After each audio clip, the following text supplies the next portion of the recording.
All right, guys, welcome. This is the Real Estate Investing Mastery Podcast. Glad you're here. On this episode today, we are going to be interviewing a guy who's running one of, if not the largest wholesaling businesses in the United States. Josiah Grimes is in the house. I'm going to be interviewing him and talking to him about his history, how he got into real estate, what he's doing now, and how on earth do you wholesale as many deals as they are. And I think you're going to be blown away by how simple it actually is. It's not that complicated. It's a really simple business. And Josiah has been in the business for a long time, and he's going to be sharing about, how they've grown by keeping it simple. It's not by complicating it. It's by keeping things really simple. So I'm excited about learning from Josiah as we go through here, how to grow a large wholesaling business without all of the bloat and overhead and stress and complication and all of that stuff. So if you're interested in that, you're in the right place. All right. First, though, quick announcement. This show is brought to you by partnerwithjoe.net. Yes, I am sponsoring my own podcast. If you go to partnerwithjoe.net right now, you're going to get my free offer software. And this is a software that helps you calculate multiple different cash deals. It's going to give you a cover letter, a one-page contract, and a couple 2 pages after that, supporting your offer, showing the benefits of working with you and stuff like that. And it's completely free. Just go to partnerwithjoe.net. And after you get that software, there's going to be a little training video explaining how you can partner with me on deals. I'll partner with you on deals. I'll lend money on your deals. And it's only $7 a month. You should check it out, partnerwithjoe.net right now. And I think you're going to like it. Even if you don't want to work with me, even if you don't need any new training, you're going to get a lot of value out of the software. The free version helps you calculate cash offers, multiple different cash offers. It helps you figure out the ARV, the after repair value, the value of the house. It helps you figure out the repairs. Just a few clicks. The pro version, which you get inside of partnerwithjoe.net, will give you it'll give you 2 different lease option offers and 2 different owner financing offers that you can send to the sellers. And the cool thing about the reports that it gives you that you can send to the sellers is that it does the selling for you. It explains what a lease option is for you. It explains the benefits of owner financing for you. And you can give the sellers options. So all my intent with this is to show you and help you figure out all right, now, instead of getting 1 out of 30 offers accepted, maybe I can get 2 or 3 out of 30 offers accepted, double or triple your deal flow without actually even generating any more leads. Does that make sense? So check out partnerwithjoe.net right now. Cool. All right. Enough of that. Let's bring Josiah Grimes. How are you, man? Dude, I'm doing awesome, bro. How are you, man? Really good. Really good. I have heard of your name and followed you for quite a while now. You've been in the business a long time. Very active in the business, but you've never been the front face, the guy who's kind of like everybody knows about and heard about. You've been kind of the secret ninja behind the scenes, as it were. Thank you, bro. Is that a fair way to say it? Secret ninja. That sounds awesome. Yeah, and we've met a couple times before at networking events and masterminds and stuff like that. But I'm glad to finally get you on the show, Josiah. Dude, I'm glad to be here, man. Glad to be here. And I have to check out Partner with Joe. I'll have to look at that after this, dude. I didn't know. I should have known that you had that, but it seems cool. So I'm gonna, I'll look at that afterwards. Cool. All right, so introduce everybody to you. You're in Phoenix right now, right? Yep. Yeah. Everybody's in Phoenix. That's a dumb question. It's hilarious, bro. It's so funny. It's a good thing you're at a St. Louis, right? Yeah. Dude, Go Cardinals. Holding down the Midwest for us. I appreciate you. Okay? I tell you, I love the Midwest, especially on days like yesterday. I went golfing. It was in the mid-60s. Just incredible. Yeah, that's awesome. All right. So you're in Phoenix. You do wholesaling. How'd you get started in the business? Dude, okay, so if I'm making this story too long, it's funny, once you've told your own story multiple times, then it's hard to know if you're just going on for years or whatever. So I'll try to keep it nice and short. So that's fine, man. But so I'd always wanted to be an entrepreneur even since I was, 4 years old, something like that. So I had lots of inventions, lemonade stands, snack shops, sold snacks out of my locker until I got shut down by, my principal at my high school. Sold science projects, just a bunch of stuff, really wanted to be an entrepreneur. I was always driven that way. And so when I was 17, I went to what was effectively like a pitchathon, basically, right? Where you go and you can learn a ton at those events. So it's pretty awesome, actually. Yeah. And it's just one, hour long or hour and a half long segment after the next, where people are introducing you to new business concepts. And so I got invited by a friend. I went to that, and one of the segments, and I'm there like a little kid in a candy shop, like, this is so cool. There's all these different ways to make money. Yeah. So that was really fun. Was this the learning annex by any chance? I don't know. The guy that put it on, oh man, I got to remember Corey Sanchez was one of the guys. He's a buddy of mine, and he's the one that put it on. Okay. It was through like Mojo Video Marketing or something like that. Okay, never mind. Anyhow, so one of the guys that was there was talking about how he can take $10 and make $30,000 in real estate, right? And my background, reading like Rich Dad, Poor Dad, and that type of stuff, owning rentals was a big part of the strategy for being wealthy. So I was like, okay. And I was like, $10 and you can make $30,000. And I wasn't one of the guys that, would like raise my hand and ask questions a lot. But I was like, I got to ask, so at the end of the thing, I was like, hey, so you said, 10, you said 10 to make 30 grand. Was that $10,000 or was that $10? And the guy was like, no, $10. I was like, what the, dude, like, bro, how do you do that? Yeah. And so, and it was, the concept was obviously wholesaling, and the $10 was just your earnest money deposit. Yeah. But so so after that, I was just talking to the guy that cuts my hair, and I was saying, I was like, hey man, have you ever heard of anything like this? He said, well, actually, I've got a client that does exactly that. And I was like, are you serious? I was like, really? He's like, yeah, he does it all the time. I was like, no way, man. I thought that for sure was fake. And so he's like, I can't give you, and I asked for his information. He's like, I can't give you his information, but he just launched a like social media platform for real estate investors. And I can give you that, and you can try to track him down from there. So long story short, that was Cody Sperber's, when he launched Clever Investor. I can't remember what it was called. It was like Clever Investor Social or something like that. So I reached out to him there. I bought his, $1,000 product or whatever. What year was that, by the way? That was 2011. Yeah, Okay. 2011. So I went through that. Then it was really dope. He gave me a support call and basically said, hey, I wanted to check on the course, see how it was going. And I was like, cool, yeah, any advice you have for me? He's like, well, really, you should go down to the auctions and you should find someone that can mentor you and like help you through the process. And normally I'm not like, normally I'm, if I sense that someone's indirectly telling me not to ask something or whatever, I'm not disagreeable enough to just be like, to just ask the question or say what I want anyway. But this time I was just like, well, could you mentor me? Or why don't you mentor me? Something like that. And he more or less said like, yeah, I don't really have time to do that. And I'm busy, but you should find someone, and, best of luck. So probably a month went by. I had watched all the training, reviewed it all. I bought like 150 bandit signs or something, like, the last money I had after the $1,000 or whatever that I spent on the course. And I texted him, I said, hey man, I bought all these signs. I'll put them out for you for free, wherever you want. I'll work for you for free. I just want to learn. And so about a week later, he's like, okay, you got your shot. Meet me for lunch. So I met them for lunch. My first assignment was to get lease or to sell/lease a lease option property that we had in West Phoenix. And God just hooked it up. Literally, like, I put out a few bandit signs. I got one phone call. I cannot tell you how nervous I was for those phone calls, man. It was hilarious. But got one phone. The first phone call I got, wanted to go see it. Went out to the property to go see it.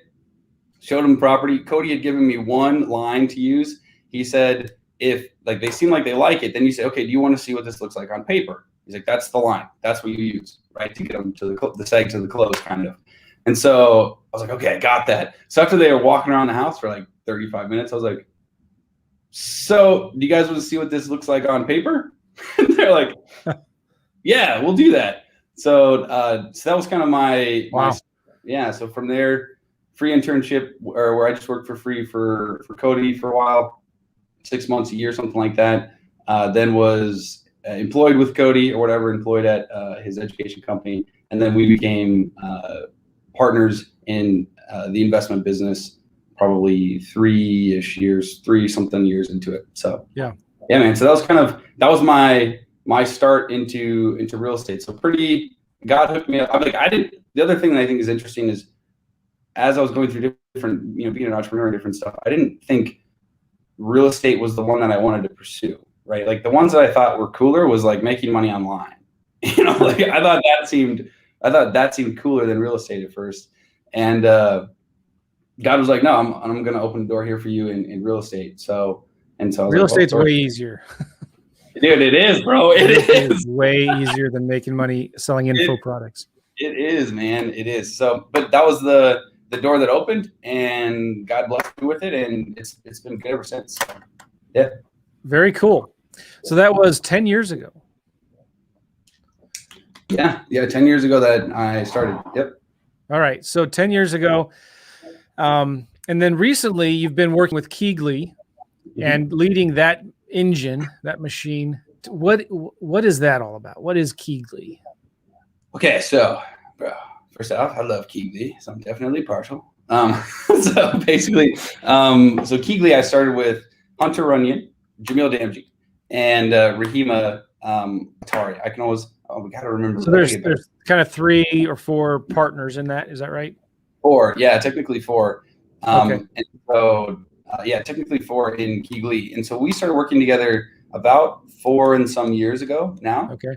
And just, we were struggling to get from where, at least I was struggling specifically to get from where we're doing more than 3 deals a month, because it was just like, and this was pre-Keegley, and so I was really trying to figure that out. It was just like, it was such a freaking struggle to get past 3 deals a month. And if I had 3 deals, I was like, I can't do anything else. Like I got to focus just on these deals. And so that was kind of what we set out to solve. And a good chunk of that had been previously solved by Jamil. Like Jamil's just a smart dude. Okay. Been previously solved by what? Jamil. Like Jamil is just a wicked smart guy.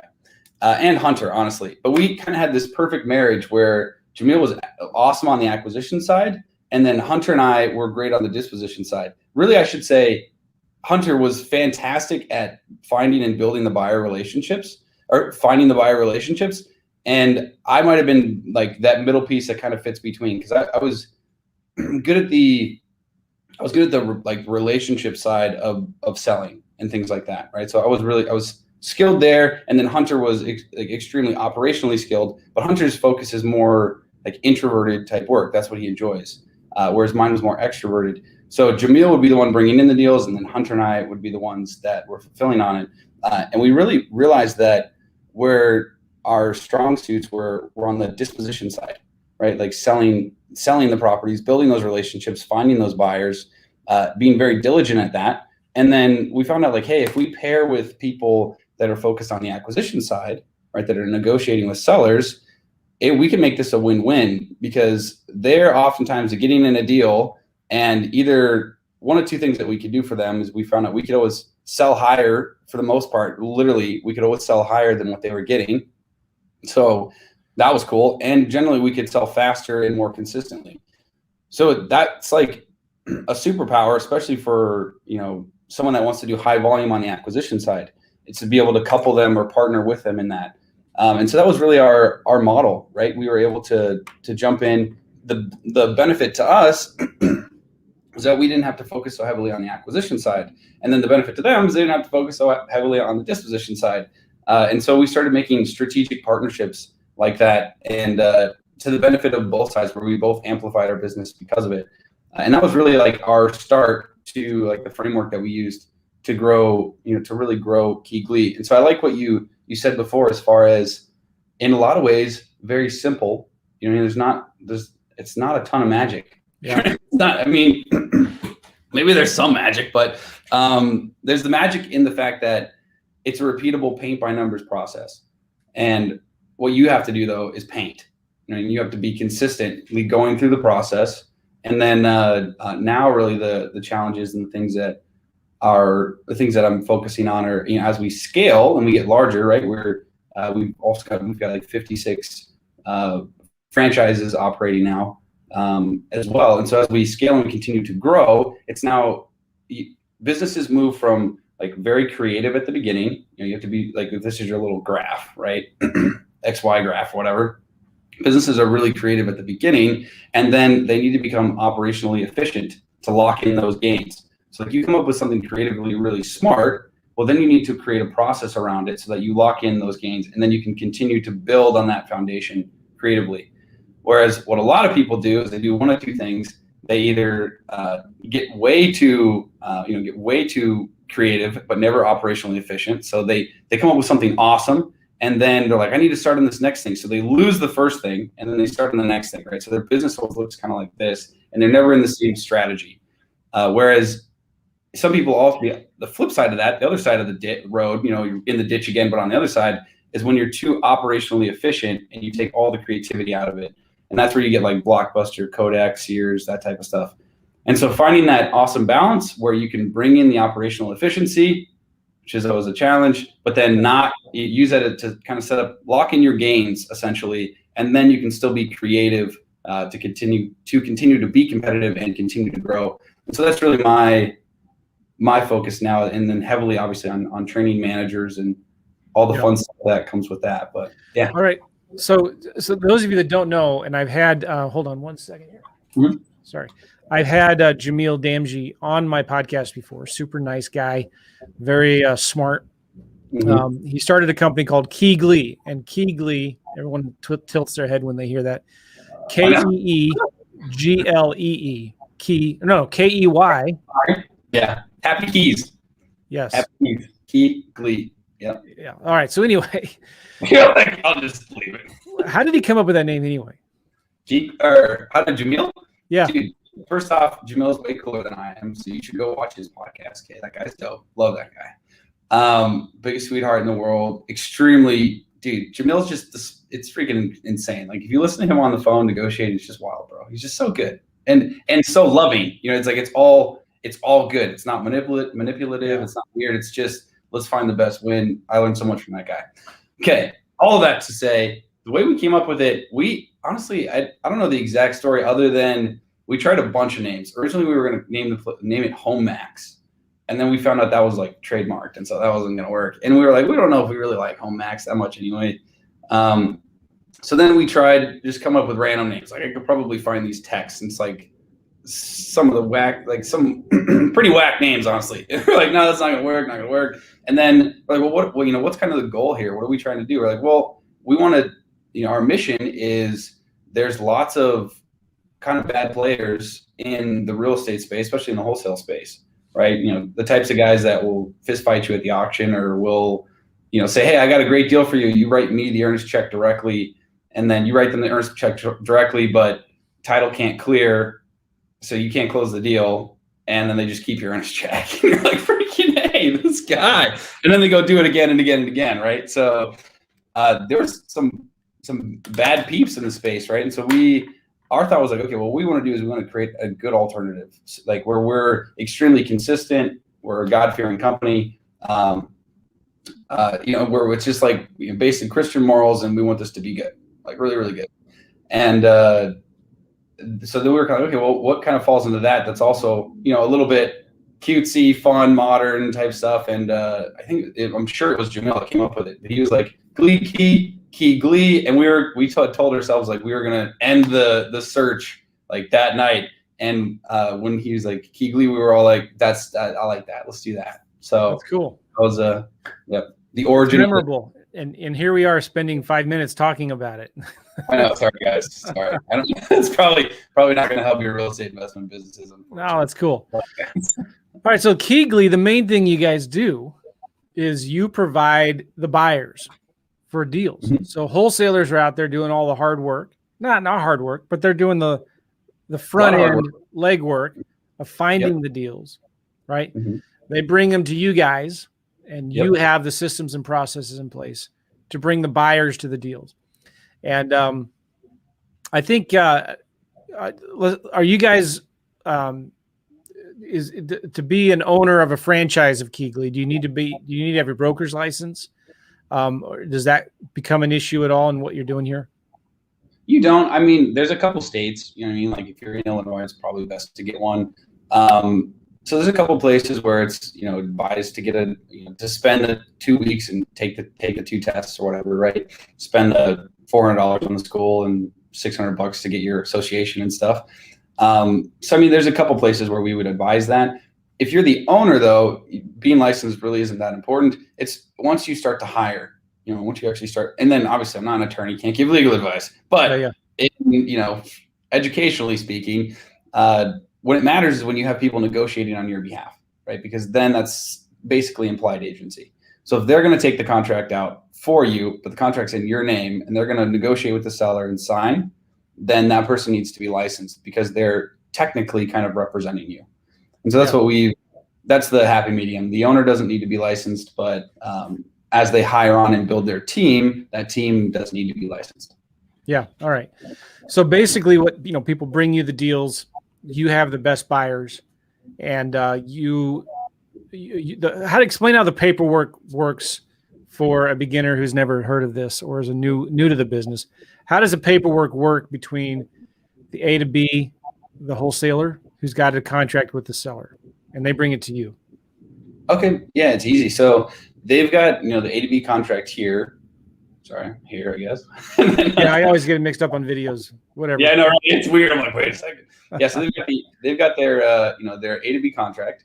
And then there's a few different ways. So they'll call and we can set it up for them. But generally what we'll do is we'll just do an assignment to us. So we have equitable interest to sell, and then we'll assign to the end buyer. The other option is, they'll give us an option. So we'll do like a 1-page option that gives us maybe a 5-day window to sell it. And then during that 5-day window, if we sell it, we exercise our option, then we just sign an assignment and then assignment to our end buyer. So there's 2 assignments, no extra title fees. The other option is based on what they're making on the A to B side. We might choose instead to either double it, so A to B contract to a B to C to us, and then we assign to our buyer, right? So that our buyer is seeing just the fee that the portion that we're making. So you'll actually close on it and buy it and turn around and sell it immediately to your end buyer. Either that, or we'll either do a simultaneous close, or absolutely we'll just close on it ourselves. So that's the other thing too, is like, let's say you have a deal and it was supposed to close and the buyer fell out, and so now it needs to close tomorrow, and it's a deal where like, well, we like that deal, like that deal will for sure sell, then absolutely we'll go ahead and pull it down and close it for you. Nice. Yep. Yeah, which is like one of those things I really wish I had more of when I was starting in real estate, because when you do that and you promise the seller it's going to sell, and then you're like, yeah, it's going to close, and then your buyer backs out, you're just like, oh, this blows. This is not good. Yeah, and that's going to happen.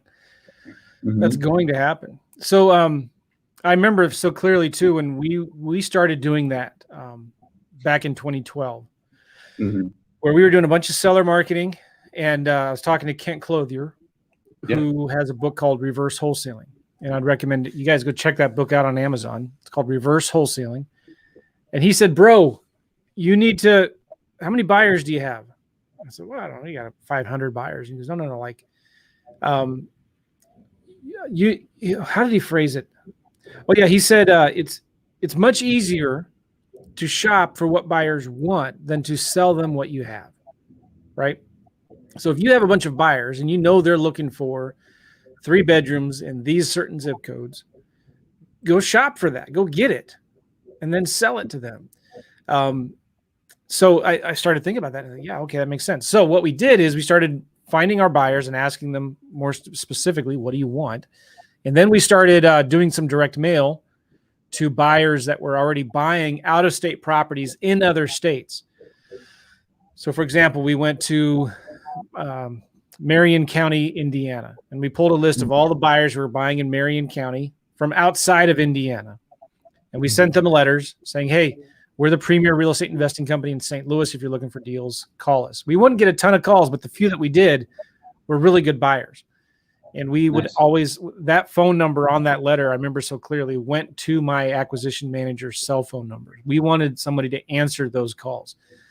And so we started building up an active list of buyers already comfortable with buying deals out of state. And then now we had about a good 10 or 12 really good buyers. And so then we just started talking to every wholesaler and investor we knew in the St. Louis area and telling them, hey, we've got $1 million burning a hole in our pocket. We're looking for deals. Send us everything you've got. And it totally, like within a matter of a couple months, everything changed. We stopped doing any seller marketing. And we had people bringing us deals for our buyers that they were just happy to make $500, right? They were just happy. Some of them even said, listen, I just want to take care of this seller. I promised them I would close, and I haven't. My buyer backed out. Yep. And they were just happy to get to save face with the seller. And so we would pay them something still, but like, yeah, there are so many people listening to this. There are so many wholesalers out there that your deal falls through, and you have to go back to the seller to try to get another extension or to renegotiate a lower price or something like that. It's embarrassing. But if you had somebody like Josiah Grimes, or if you were like Josiah, right, you've got the buyers now with money. It makes everything so much easier. These were the easiest deals to wholesale. And we went from doing a couple, 3 a month to a couple, 3 a week within a matter of months, because we just had the money, right? Yeah. And people started bringing us their deals. Isn't that, am I correct in saying like that's a much easier way to wholesale? I think so. I mean, dude, yeah, I think so. I think so 100 times over, man. So, and that's super cool. That's great, dude. And the one bit there maybe that I would adjust slightly, or actually no, I think that whole thing is fantastic. And then as you grow that, you grow your buyer base. Really, you want to get it so that any deal you've got a buyer for, right? Yeah. That's the ultimate thing. Because that was one thing that we tried to do as well, is figure out exactly what the buyers want and then go source the property for that. And that works, but it's more fun when you have a buyer kind of for everything. You know what I mean? Then you're just like, okay, send me whatever deal you've got and I can find you someone. Yeah. But basically that's just the evolution of, well, kind of what you do that. We were kind of pretending, as it were, not necessarily pretending, because we were the new hedge fund in town, right? We were the big, that's how we positioned ourselves, right? Mm-hmm. Like, we're the big Wall Street money machine here in town. We're looking for deals. We've got $1 million burning a hole in our pocket. We need deals. We need inventory. Mm-hmm. And once people heard about that, they would bring us their deals. And it was fantastic. We had the best buyers. And the guy I was working with at the time, we split up as friends, just because he was doing 90% of the work and I was doing nothing practically. Mm-hmm. So anyway, he's still doing, this has been 8 years, still averaging 90 to 100 deals a year. Bro, that's wild. Isn't that awesome? So cool. So cool, dude. That's awesome. He did eventually get his license. He just figured it was easier to have his real estate license to do it, but he still gets paid through assignment fees, right? Mm-hmm. Yeah. So talk about some of the, what are some of the best ways to find these buyers for your deals? Mm-hmm. Yeah, good question, man. So, and I thought about this too, because I anticipated this question a little bit, because it's the one it's important, so like, and so I was like, okay, well, thinking about it. I mean, obviously, and maybe it's based on where someone's at, where they're starting, right? But most of the time people know where to get the buyers. Knowing where to get the buyers is not too tough. Like, and everything's, and then I'll share a little bit how we rank them. But like buyers, so tax record buyers that have bought, in cash are good buyers. I should rank them like this. If they bought someone else's wholesale property, then they're a top tier buyer. Second tier buyer is your tax record buyer that have paid cash. Now that person might have paid cash for their own personal property. Doesn't mean they're not interested in an investment property. Most of the time they'll want like an investment rental or something like that, which is cool. So that's the second tier. And then third tier is basically like all of your social media buyers, all of your real estate agents that might have buyers, that type of stuff, right? And so you can reach them through conversations on Facebook groups, stuff like just any social media platform you can think of. Basically, you can find buyers, and then similarly, agents. There's lots of ways that you can go after finding agents. Either through, you can just do a quick Google search and pull up a bunch of phone numbers. If you've got the MLS access, you've got all their contact information in there. You can just call through. If you're emailing, you got to be careful with that, because you don't want to just blast email. Don't want to create a MailChimp, upload the list, and then just email everyone. You'll get spam, or you'll get shut down by MailChimp or whatever email marketer you're using. Yeah. But if you do it in like little droves, 80 at a time or something like that through your personal Gmail, maybe you can do that and get some inbound agents that have buyers. But that's like, that part of it is not too complicated, right? So you're either grabbing them from, they've closed on another wholesale property, which you can do that in lots of different ways. Obviously, lots of different ways, from just looking at like, okay, yeah, this deal just sold. I wait 2 weeks. Now it's closed. Who is the buyer? Sweet. Awesome. And if you've got some unspoken agreements with people in your community that you're not going to look at their buyers, they're not going to look at yours. Okay, you want to respect those too. That's cool. But those are your top tier buyers. Then tax record buyers, you can find those lots. Well, one, there's tons of services that provide you with tax record buyers. Joe, you probably know these services better than I do. You might even have like a special link for them or something like that. But where you can download tax record lists, you know what I mean? And basically it's all cash buyers, or some are even some lists are even fancier, where it shows that they flipped the property, right? So they bought and then within a certain amount of time relisted the property. So that's an especially good buyer. But anyhow, once you've gone after those buyers, it's just consistency on going after them. The next thing that you want to care about is you want to rank them, you know what I mean, and how much you should care about them. And you want to start to build a relationship with them. And that's really where the magic is, right? Because you can have an absolute last buyer you got to add is your institutional hedge funds, pensions, those types of buyers. And going after them is a little bit more complicated, right? So going after them, the way you can find them, if you go to like LandGrid, you can look through and see who's the largest owner of property in your state. And then normally you're not looking for the biggest hedge funds, because those are the ones that want a 3 to 7 day, 10-day inspection sometimes, right? And the agent that's making the offer isn't the one that confirms the purchase. So the agent says, let's put a deal together, and writes on it. And the agent maybe has a 25% hit rate where they don't cancel. You know what I mean? So the likelihood that it's going to go through the agent is pretty slim. The likelihood that they're going to burn up some of your inspection period with their inspection period is pretty high. So the big hedge funds aren't necessarily the ones you want to do a lot of business with, unless you can get directly to the person that's in charge of their purchasing, right? It might be their portfolio manager, might be their asset manager, might be the purchasing agent. There's a few different titles for that person. If you can get directly to that person at a large hedge fund and get them to waive the inspection period, close all cash, it's gravy. It's amazing. You're going to sell a ton of deals to them. They're going to pay above what your other buyers will pay, and you'll be a very happy person. With that, it has to be within their buy box. So you want to make sure you get their buy box. Generally, they're only buying newer homes, but on those newer homes, you can still make a lot of money. So it's pretty cool. The real hedge funds that you want to find is you're going through like the LandGrid list. There's a few other websites I think that will show you who's the largest property owners in your area. Is when you get to where they own like 20 properties, like 10 to 20 properties, those are normally your favorite hedge funds because they're a little bit smaller. They want to be more aggressive. They're they're more operationally robust. There's not a lot of bureaucracy. And so those guys can make the decision for themselves, no inspection period, or waive inspection period, waive appraisal, and just say, I'll buy that and I'll close in 2 days. And I'm going to send you the earnest money check right now. So those guys are awesome. And normally, and the reason why they might only have 20 properties or whatever, and Joe, just cut me off if I'm going too long on this. But that's fine. Good. Cool. But the reason why they might only have 20 properties is most of those guys work on a lot of them work on like a 2-year cycle.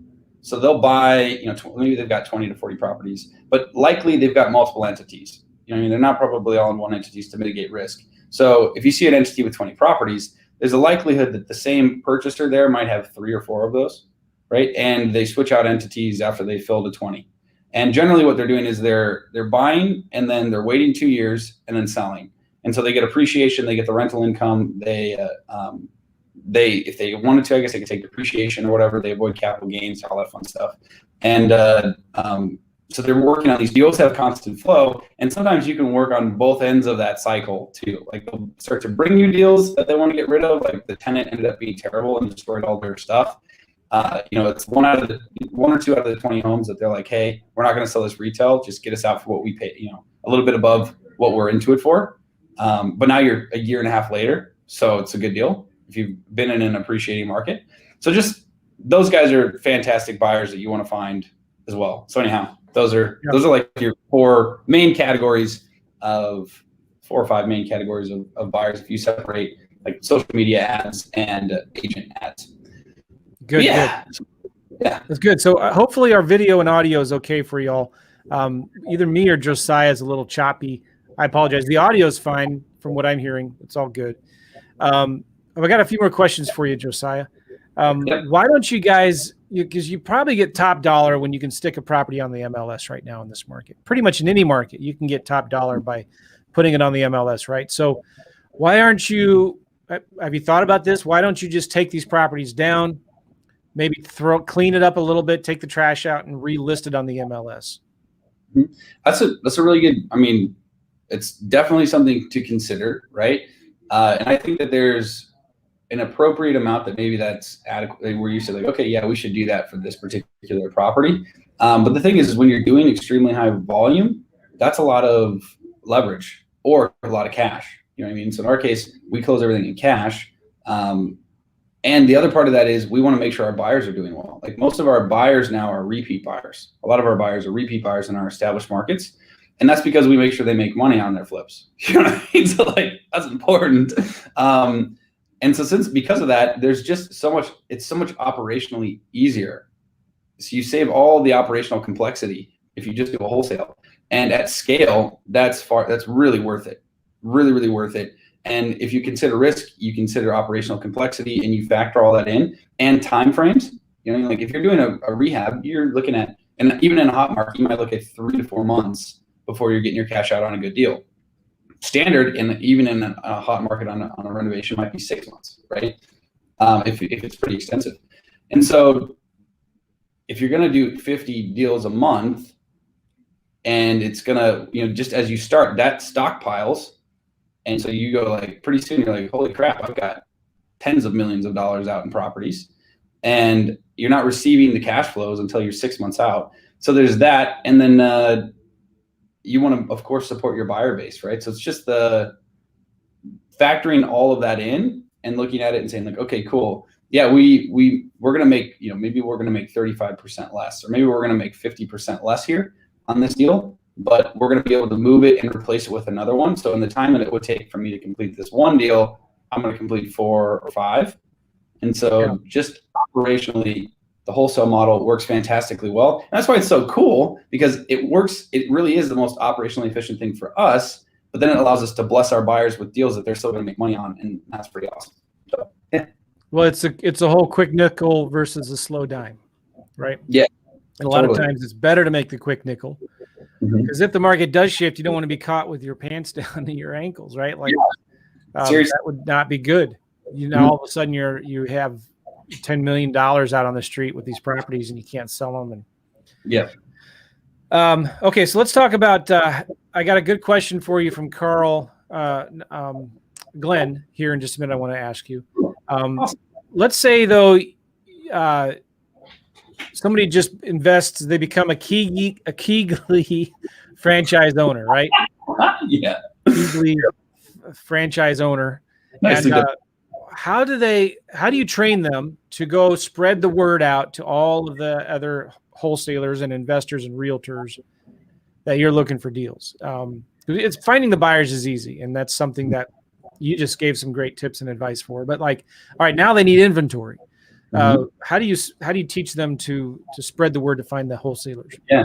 So that one's, I mean, and you know, when we bring on a franchise, we do 2 things. We do like there's a bunch of online training that's completed before, and then we show up for an in-person week training, where that's here at the office and you work in with our teams. And then sometimes we have people come back from immersion week, where they basically come in as an ACK member and direct report to pretend as if they're a direct report to one of our GMs over an existing kind of as far as how we do it, that's how we do it. You know, as far as taking them through that process to make sure that when they're launched and they're doing it themselves, they know like bang on exactly what they need to do. And really, as they're going through the training, we want to start to build that up. As far as how we go after that, you've got a lot of really some very similar strategies in some way. It helps a lot that Keegley is pretty well known. You know what I mean? So like when someone shows up in a market, like if Jamil's like, hey, I'm going to host a Keegley event, we'll have 300-400 people show up, and there's probably going to be 75 suppliers, 75 ag wholesalers in there, right? That are wholesalers that focus on the acquisition side. And so that is maybe an unfair advantage, you know what I mean? Because we can do that, and then people can just like, oh, sweet, here's 75 suppliers. If you've got 75 suppliers that already know your brand, it's a lot easier. You know, you're just starting off easier. If you don't have any of that, right, then you've got a absolutely completely worthwhile road ahead or whatever, but that's just fine. And what's cool is as you're building up your base, you're going to do deals. You know, you're still going to do deals. But then you're kind of in a similar spot. So you're going to Google wholesalers in a certain area, right? And go bananas on that and just go down add yourself to every single person's list. Don't be the type of person that's like, I don't want spam coming to my email. Be like, this isn't spam. This is your money. Like, this is how you're going to make money. But go through, type into Google, St. Louis wholesale property, St. Louis discount properties, St. Louis auction properties, and add yourself to every single person's list, right? Go to Facebook and join every single group that has to do with investment property that you can possibly find, right? And post in there and say, hey, I'm looking to buy a property in this particular area. I'm looking to pick up a deal here. Or I'm looking to pick up a deal here. Anyone have an inventory? Anyone have anything they're looking to sell? Anyone have a 3-2 in Cureland area? Anyone have, whatever? Post that stuff in there, and people go bananas on there and whatnot. And it's same thing to build your list. You can post in there and be like, hey, I just got a deal in this area. DM me if you want information, or give me your email if you want info. People go bananas and add 1 million emails to those posts. Yeah. So that's how you can start to foster and build those relationships. The other thing that I would say is if you're really going after it, if you're really going after it, we see that there's a tipping point about between 3 and 6 months, where if you've been hitting your numbers and you've been really, really going after it, between 3 and 6 months, 3 months, you've built up the pipeline, and something tips over about 3 to 6 months, and you really start doing well. Yeah, you can catch a couple of deals before that, but that's normally the time frame. That's a really, really good point. People quit and give up way too soon. Mm-hmm. And there's this whole principle of momentum. It's like you're pulling a train and at first it's really hard to pull that train, but as it starts gaining momentum, it becomes easier and easier. And then it becomes hard to stop. Yep. And so it's just, you've got to be persistent. And so many people quit and give up. It annoys me and bothers me and breaks my heart, because you're so close. But you can't quit and give up. And here's the other thing I'd say to people listening to this. If you're just in this for I'm going to try it and see if it works, forget it. If it's like, I'm just going to buy this program, give it a month and see if it works or not. And then, no, don't even do it. Stop. Don't even waste your money. Save it, put it in a 401k, stock market, something, right? You've got to be committed to this business for at least 6 to 12 months before you're willing to quit and give up, because it takes that kind of time, doesn't it? To build the momentum, to do the networking, to find the buyers, to find the sellers, bring these deals together. I love it. Yeah. And I think if I can even just riff off that really quick, I know that we got to get to Carl's question, which we're excited for. Carl, we love you. You're awesome. Is just the reality that if you're going to try and pass a final exam in college, you're going to study a whole semester for that. That's 6 months, right? Or 4.5 months, whatever it is, right? If you want to be a janitor, a good janitor, before you're in rhythm, when you're in rhythm cleaning, you know what you clean next, and you know what chemicals to use, and you're in motion. That can take 6 months. So it's give yourselves a chance. You know what I mean? Because it's freaking worth it. It's way better than you work 6 months to be a janitor, or you work 6 months to pass a test. Okay, well, there's some gratification in that for sure. But this is way better. So just hang in there, feel comfortable. It's not bad if it takes a little bit of time.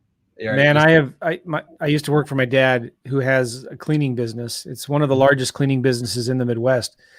And I have cleaned, I almost said hundreds. Let's say dozens and dozens of kitchens at restaurants, office buildings, bathrooms, movie theaters. Yeah, I've done a lot of cleaning. I know exactly what you're saying. All right. Here's a question from Glenn. Let me see if I can pull it up here. Glenn asks, Josiah, if you lost it all and had to start over, what would you do first? I'd pray. I'd definitely pray. That's awesome. Yeah. I mean, God's awesome, guys. Like, he is so dope. He literally, He though. is. And so I think that was a turning point for me, man, is with, I was really struggling. And I think what I was trying to do is I was trying to do it by my own strength.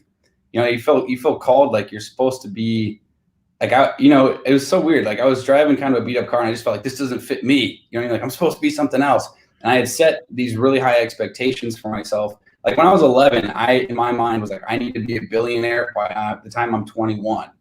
You know, because when you're 11, 21 seems old. All right. But like, I need to be a billionaire. And so I had set all of these expectations upon myself and tried to fulfill them in my own strength. And when you try to do that, there's not like, you're going to get what you can do. Yeah. You know what I mean? Yeah. And you can do maybe not so much. At least I couldn't. You know, there's some people that absolutely can rock it themselves, and that's awesome. But that wasn't me. You know what I mean? And so there's a moment where I just said to God, basically, like, hey, God, I've been trying to do this in my own strength, and, you know, been basically saying what I want and trying to work for it. And instead, I just kind of surrendered to him and said, you know what? I want whatever your will is. Right. And I'm good with that. And so if that means you want me to be totally broke and be a missionary in India, that's what I'll do. You know, like, I'll do that. And so I surrender my will to yours. And when I did that, one, I got a ton of peace, which I think is hugely important. And then two, God just started dropping blessings on me, like boom, boom, boom, literally. I mean, I went back and like tracked the stats of it or whatever. And it was like tripled my income in like 6 months. It was the weird stuff, you know, like when you hear a prosperity gospel person preach, whatever, and they just go bananas on that. That was what happened. Right? So I was like, oh, that's weird. You know, no comment on that. But anyhow, I just thought that's what I would do, literally. Yeah. Sometimes God does that, doesn't he? Yeah. You know, and I love it. That's a great answer. You know, I was half tempted to say, okay, what's the second thing you do?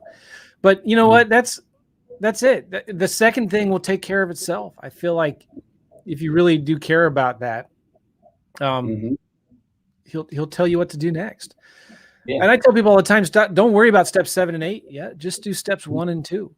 Figure out steps 1 and 2. Don't worry about all of the rest of it. Yeah, I love that's a great answer, Josiah. Dude, and that's some good wisdom on your part too, because people, like, if I was listening to that, right?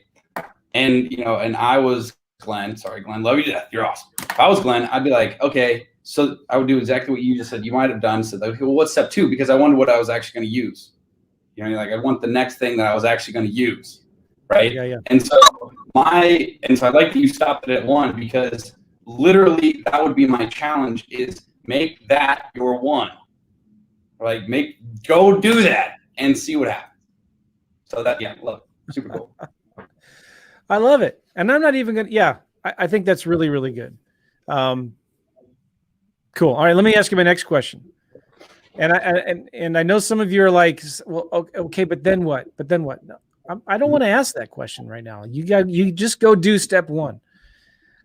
We've already told you what to do. Step 2, anyway, if you've been listening to this podcast, we've already told you. There's plenty of other good steps here too, guys. All right. What are some good books you're reading right now, Josiah? Ooh, I just got done with, I think it's Ready,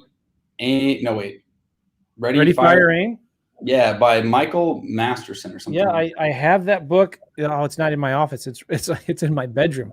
I'm going through it too right now. Yeah, better than I anticipated. I really like the book. Yeah, I really like that book. I thought that, and it spoke to a lot of different levels of entrepreneurship, which I also thought was good. And as honestly, like, now looking back as our growth with Keegley, being able to see like, oh, cool. You know, like, yeah, that's what we did here. Or we struggled until we did this, and it's listed in the book. So I was actually very pleasantly surprised with that book. Ready, Fire, Aim. Yeah. And then other than that, I just read the book called Drive, which I think was a recommendation from our COO, and which I thought was a very, very insightful into human motivation, and especially important for your own motivation. And really just talks about how I think what it's illustrating and putting to words way better than I can is that we're most happy as humans and we want to do things intrinsically. We have motivation when our competency is here and the challenge is like right here. And so it's pushing us a little bit, and you'll find yourself in like that state of flow where you're working on a project and you actually are enjoying it. For most entrepreneurs, that's when they're coming up with the business idea and writing out how it's going to work, that first brainstorm session, right? And calculating how much money they're going to make, and they've probably got some cool music on or something, and they're in flow. They really enjoy that. They like the building of the vision part of it, right? And then when they go to execute, they're like, oh, they don't have that same feeling. And it's because when you're executing, you start at the bottom rank. Like, you got to be the CEO that's the visionary, which is the big idea, which is what you enjoy, which is honestly potentially more complex thinking. But now you have to go down, and before you can build a business, you have to be the executor. And that person might just be texting the same text over and over and over again. And so that doesn't bring you doesn't put you in a flow state. So this is hard, and you have to keep working at it, right? But the reason why we do that, and the reason why it's worth it, is because we're going to build ourselves back up to being the manager, right? And then ultimately back up to where what we do all the time is that in that flow state, what you originally enjoyed, where your competency is here, the challenge is here, and you're the visionary, you're coming up with the good stuff. So that was Drive, and I thought Drive was a really good book. Is this a book by Daniel Pink? Yes, that's the one. Yeah, Drive. The surprising truth about what motivates us. Very cool. I don't agree with everything in that book, by the way, but I agree with the general concept. There's a couple things in there where they talked about motivating that had to do with money. And I thought some of that was maybe a little bit improper for sales positions, but a lot of it was really good. Good. Another book you want to talk about? Man, other books to talk about. I could talk about a lot of books. I mean, if you're just getting started, probably read what everyone says, Chris Voss. Probably read Never Split the Difference. Split the Difference. And Fanatical Prospecting. So if you're in the first part of your business where you're the one on the front end, read Fanatical Prospecting and Never Split the Difference, right? Those two books are going to make you lots and lots of money in this business. Fanatical Prospecting is basically work hard and gives you a concept of how building pipelines work, which is very important because that's what you're starting out. And then switching into Chris Voss's book, Never Split the Difference. That's going to teach you how to negotiate and give you lots of amazing skills so that you don't slip up and do dumb things and lose money on deals. So that'll save you a ton and make you a ton of money, right? That's Chris Voss. If you're in the part of your business now that you've got a little bit of a team, you should read Gino Wickman's Traction. If you haven't read that, the book's phenomenal. And it's actually sitting on my desk right now. But some of the stuff that's in this book, if I can find this really quickly. I mean, this book is just freaking fire. This is such a good book. But this is when you start that change from being all creation, you're all creating, you're figuring things out, you're being innovative, to now you need to be operationally efficient as well. You need to lock in your gains, solidify that foundation you've built. That's when you got to do Traction. And it's got dope stuff. This is a checklist to show you how well you're organized, right? And make sure you have all these components in there.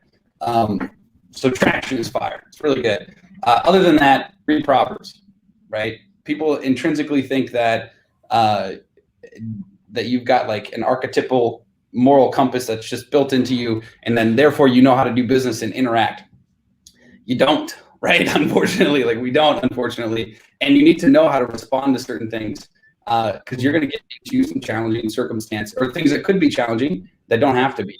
And that could look like, the way I see lots of entrepreneurs get caught up is someone telling them that they're doing something entirely wrong, or that they're being immoral when they're not, right? And so, especially if you're a moral person, someone's telling you you're being immoral, or you're doing something wrong, or you're spiteful or hateful or whatever. Most of that's gossip driven, and most of that's you did something and they saw it, sent it through all of their insecurities and everything else, and made it mean something entirely different. I've got plenty of fun examples, right? But where you called, maybe it's, you called on a deal and said, hey, can I get a discount? And it was right before close of escrow, right? And you were just calling because, you feel like it's part of your duty to get the best deal for your family. And so that's why you call right before to ask. And the other person doesn't take it as you're looking out for your family. They take it as you hate them personally and you're a terrible business person and all types of everything else, right? And so you need to know if you've got a solid moral compass, you don't get shaken up when people respond incorrectly to what you did, right? If they call you and they say, man, you really messed up, and you don't know what you did, right? Chances are either you've got a perverted moral compass or they're just straight up wrong, right? And so to avoid the making sure you don't have a perverted moral compass, so that way you can stand on your own 2 feet and say, no, you guys are wrong. That's where I say Proverbs. I love that. I've never heard of it that way before, but that's good. Cool. Love it. Well, yeah. So those are my, I guess, current book suggestions. There's I love other it. Cool. Book of Proverbs. I try to read 1 Proverbs a day. It's awesome. The other book you talked about was Drive by David Pink, I believe.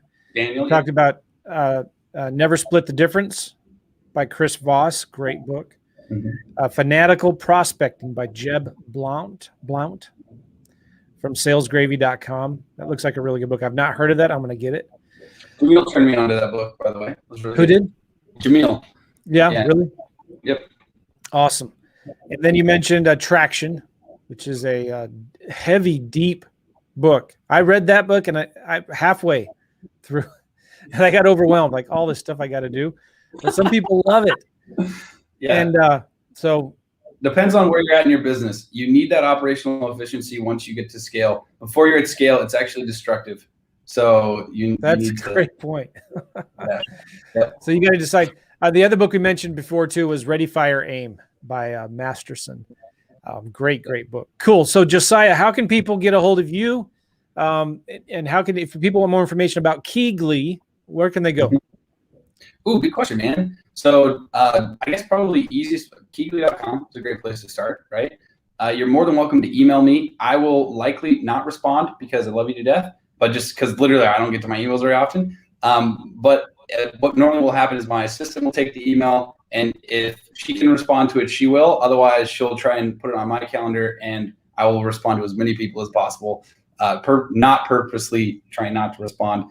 But Keegley.com, Josiah at Keegley.com, and KeegleyFranchising.com. If you're interested in a franchise or you want to talk to someone, you can book a call to talk to someone there. And just figure out what it's about. Just attend like a discovery day where you can come out and actually see the office in action, what that looks like. And we'd love to have you out for that. So, yeah. Yeah, really good. I'm looking at your website right now, Keegley.com, KEYGLEE.com. And I put it on the window there. And there's also, when you go to that site, there's a menu at the top for franchising and learn how to become a franchise owner. Really cool. You've got, you got a franchise in St. Louis. I didn't know that. Super cool. Oh, yeah. All right. Hey, Josiah, thanks for being here. Sure appreciate it. It was you. a blast. Good to hang out. Good to see everyone. Carl, really good. I think. All right. It's fun. So dope. Good, man. Well, have a good rest of the day. And Josiah, we'll see you later. Thanks, everybody, again for listening and watching the Real Estate Investing Mastery podcast. And we appreciate it. Again, one more time, go to check out partnerwithjoe.net if you want to work with me on deals and get my offer calculator. We'll see you guys later. Thanks, Josiah. Yep. Thank you.